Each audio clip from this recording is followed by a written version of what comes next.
Many people don't know phosphorus is a regulated, controlled nutrient. If you look it up for your state, you'll get information regarding phosphorus and when you're allowed to apply it. Now, generally speaking, whenever you do any kind of new seeding project, you can apply it. But do you need to apply it? Probably not, okay? If you've got phosphorus in your ground, adding more is just like if your car is full of gas, the tank is full, and you want to add more gas, you can't add more gas. It's just going to overflow and flow out. It's the same thing with your lawn, okay? If you have phosphorus in your lawn and it's, say, 40 parts per million, something like that, 50 parts per million, there's no reason to add anything, okay? Because that's in your lawn. And probably on top of that, you probably have some unsoluble phosphorus in your lawn as well. And you know, turfgrass has a great way of solubilizing unsoluble nutrients in the lawn. You know, your roots of your turfgrass work with the microbes. They talk to each other through chemical reactions and things like that, where the turfgrass will say, hey, microbe, I need some phosphorus. We're getting a little low. You don't have any down there, so can you hook me up? And the microbes say, yeah, we got you. And what they do is they start reacting with the unsoluble and the chemicals that are being released, the enzymes that are being released by the turfgrass, and they start solubilizing nutrients, phosphorus. The big thing about this is weed control. Okay, when you have too much phosphorus in your soil, it's a great grounds for weeds. Weeds love over-nutrient soil. They also like under-nutrient soil, okay? So this is a way you can control weeds in your grass, is by not over-fertilizing. If you don't need phosphorus, don't put it down. And I mean, if your grass is not saying, hey, I'm low on phosphorus, I'm showing you purple veins in my new grass because I got nothing, that's when you need to start adding phosphorus, because you know your grass is going to react almost immediately to it. You apply say a 10-2-5 or something like that. You know, you want to apply your nutrients in a 4-1-2 basis. 4 nitrogen, 2 phosphorus, 1 phosphorus, 2 potassium. That's the ratio you want to apply any nutrients at. So when you look at the bag, you need to figure out, is it a 4-1-2? Okay, that's how you know if you're applying the right kind, because your turfgrass, it can't utilize any of the nutrients in your lawn in any different of a ratio, 4-1-2. Okay, because the nitrogen controls the amount of uptake of the phosphorus and the potassium. Okay, that's it. That's why nitrogen is pretty much the only thing you really got to put in your lawn. I put down about 1/3 of a pound of nitrogen per 1,000 square feet once a month, and I do it in liquid form because I can't put down granules on my low mow grass, especially my putting green. My Kentucky Bluegrass at 8 millimeters, it can kind of deal with it, but you get polka dotting where the urea lands. That area just kind of creates a circle of darker green where it landed because it doesn't cover as well. So I have to use liquid. So I just buy regular urea in pellet form. It melts down really quickly in water, and I mix it with a mixer, and about every other month I put iron in it. That kind of covers nitrogen and phosphorus. Potassium is kind of the same thing, getting back to nutrients. The reason why you don't want to apply a bunch of potassium on your lawn, despite what you hear about it being a disease preventer and all that kind of stuff, it may help prevent disease, but potassium only helps prevent disease when it's in stress, when it's in stress, okay? If you're getting heat stress on your grass, there just has to be potassium available, okay? Just soluble, available for the plant to take up, because what's gonna happen is the plant's gonna want some potassium to take up to create that enzyme it needs to help fight off the heat stress, okay?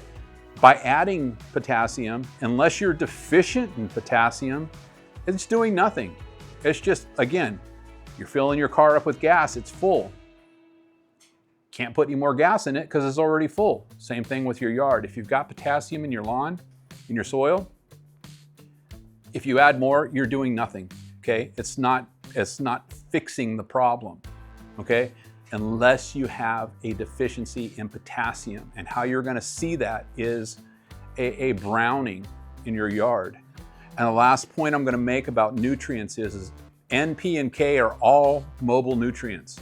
The phosphorus and the potassium, your plant, the grass, will steal from the older grass blades the nutrients that it has and that it's using.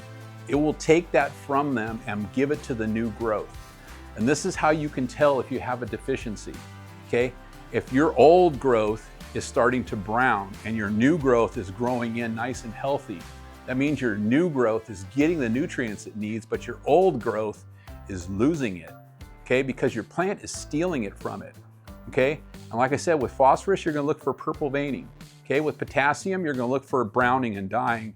And you know, I know that's a symptom and a sign for lots of different things, and that's why potassium deficiencies can get misread, okay?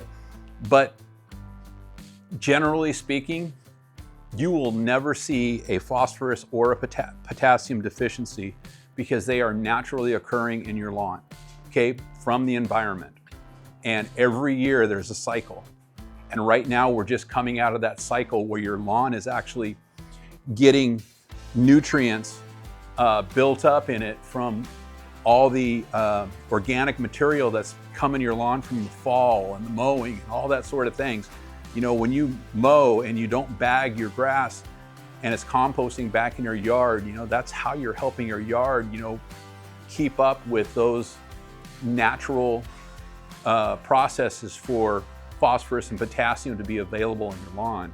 And if it's not available and it's unsoluble, if it's the ability for the plant to solubilize it is 100%. It can say, hey, I need it, give it to me. If the microbes can't get any to produce, then it's gonna start having a deficiency, it's gonna start showing those signs. Now, we're gonna talk about CEC because that's the other part of a soil test that I wanted to talk about and I wanted to touch on. That's important for you to know. And this is just a one-time thing, okay? You either have a good CEC or you have a low or a high. Okay, what is CEC? CEC is just your soil's ability to maintain or hold nutrients, okay? And this is how it works. A low CEC means you have a sandy soil. Sandy soil, nutrients can't cling on to the soil particles, to the soil the soil's charge, you know, positive or negative. It has less ability to be able to be retained by the soil, and it generally leaches out or runs off or whatever. Low CEC is like something like maybe a 9 or lower on a Malick 3 test, probably 10 or lower. It's gonna just, the lower the CEC number, generally the more sandy the soil is. And this is where you need to kind of pay attention to your nutrients and your plant's ability. Use your eyes, see what's going on with it. Do I need to add some of these things? Do I not? Okay. A higher CEC up in the high teens, up into the 20s or 30s or whatever, it's gonna mean you have clay soil. Clay soil has a great ability to retain nutrients. It holds on to it. It gets overloaded with it because there's, you know, it clings onto it and it like holds onto it forever. So you're going to have a less need to actually apply any kind of nutrients. Now, nitrogen is one of those things you always got to apply because nitrogen is the most active nutrient in your soil. Okay, it's always changing form, it's volatilizing, it's evaporating, it's leaching, it's doing all these things, it's changing forms all the time. So nitrogen is just constantly changing.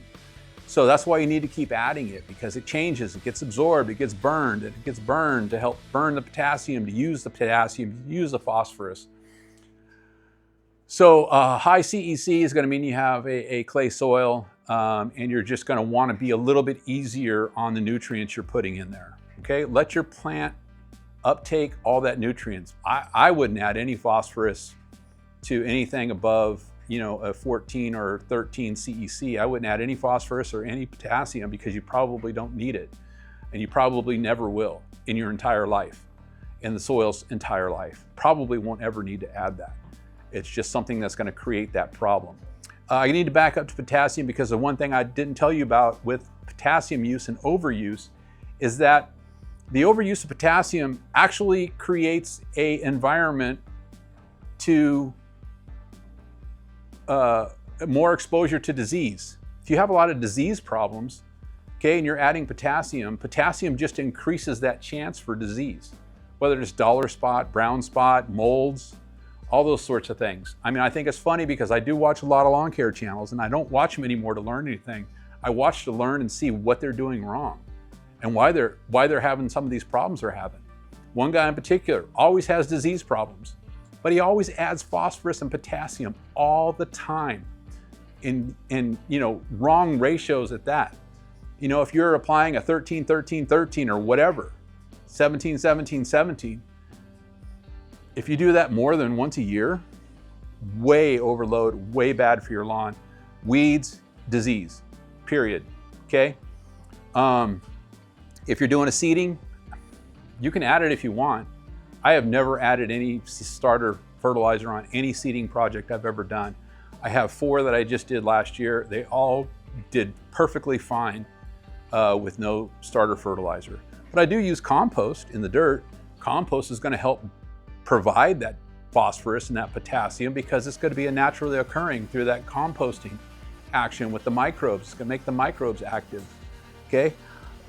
Just like the word feeding your soil. I hate to hear that term. I hate it so much that it drives me nuts because you know what? You don't need to feed your microbes to make more microbes. You don't. You have millions and millions and millions of microbes in a teaspoon of dirt, okay? Microbes, if you didn't have any microbes, okay, there would be so many issues in your yard that would be the least of your problems, okay? It would mean you probably had a nuclear radioactive leak in your yard somewhere and it's killed all these microbes. Microbes are so abundant, there is no feeding them, okay? I'm not gonna touch on that too much because I haven't really dove really hardly into all these products. It's kind of one of the things I'm working on to start understanding more of, but you don't need to feed microbes.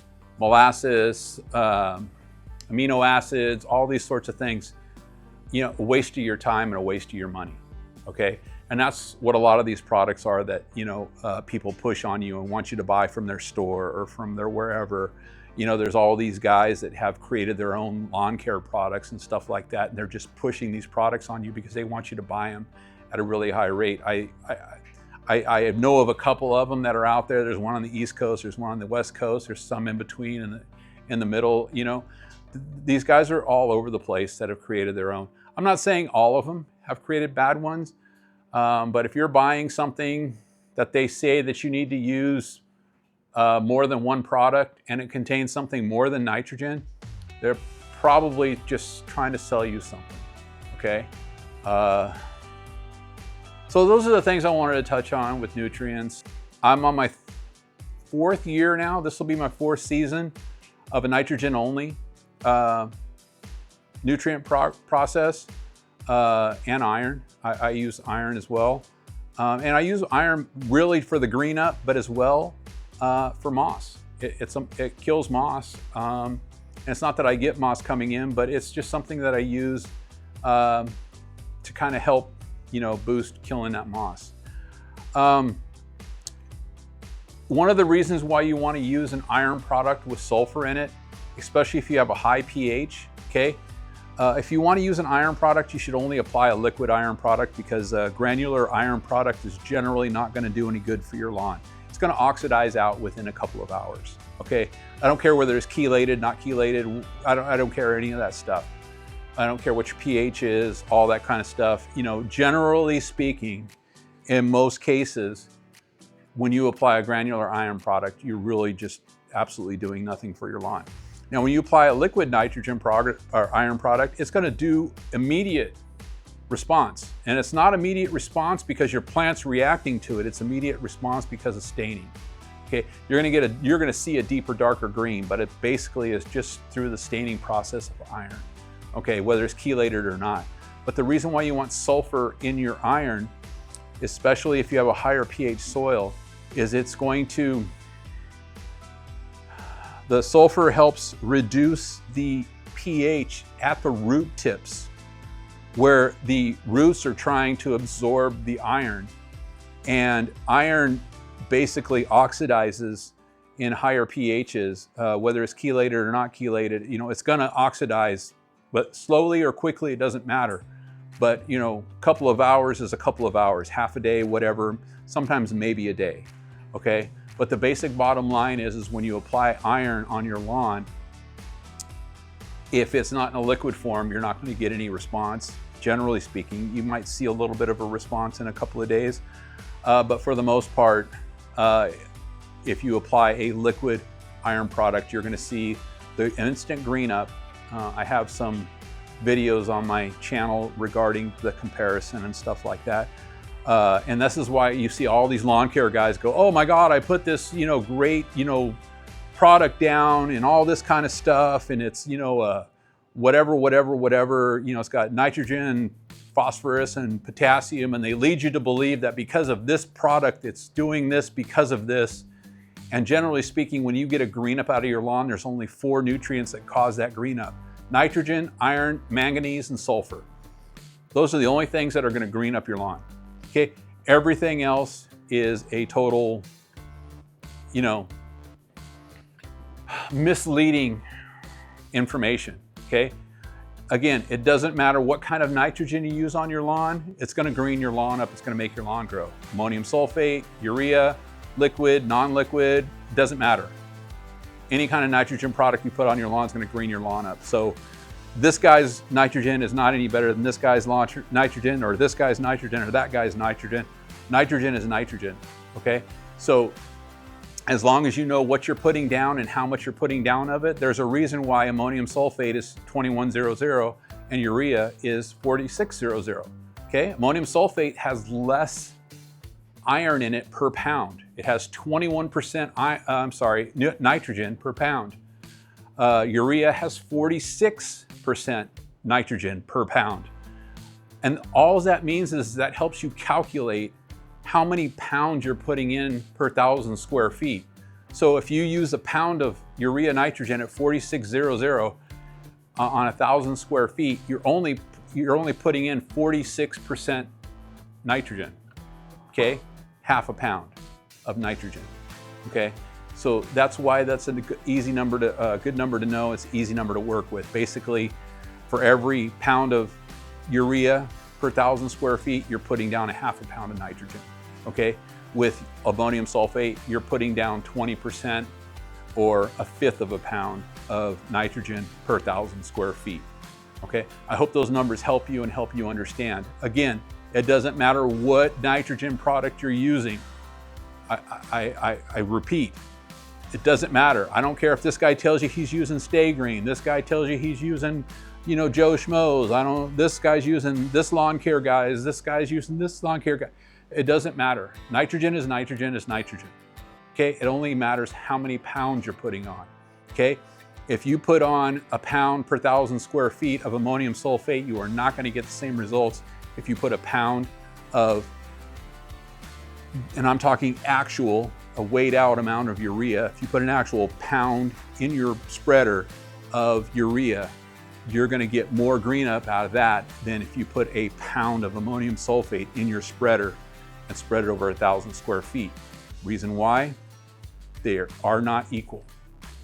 One is 20% nitrogen, the other one's 46% nitrogen. So please understand that, okay? Again, it doesn't matter. You can go to Home Depot, get their nitrogen, ammonium sulfate. You can go to Lowe's, get theirs. It doesn't matter. It doesn't matter what name is on it. Doesn't matter where it comes from. Doesn't matter if it's generic. Doesn't matter if you go to the farm supply store, the co-op, the tractor supply, whatever. Doesn't matter.